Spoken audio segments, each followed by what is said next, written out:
በመቀጠል ሁለተኛ የወጣው በመምህራን ዘርፍ ኢንጂነሪንግ ሳይንስ ዲፓርትመንት 3.5 በማምጣት በከፍተኛ ማዕረግ ተማሪ ዝናቡ ጌታቸው ገዶሬ ተማሪ ዝናቡ በከፍተኛ ማዕረግ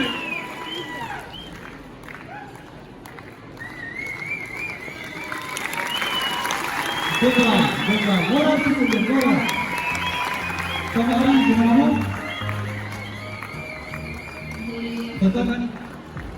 ከመምህራን ዘርፍ አጠቃላይ በ2013 ዓመተ ምህረት ከተመረጡ ተማሪዎች በመምህራን ዘርፍ እጅግ ከፍተኛ ማዕረግ በማምጣት 3.80 ተማሪ ኦፓራ እጉር አታች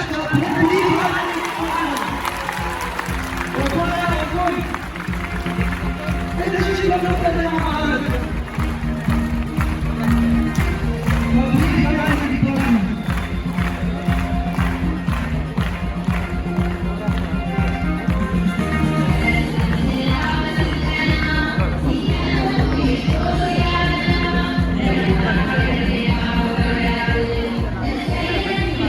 እንኳን ደስ አለህ። በቀጥታ የምንሄደው ወደ ጤናው ዘርፍ ነው።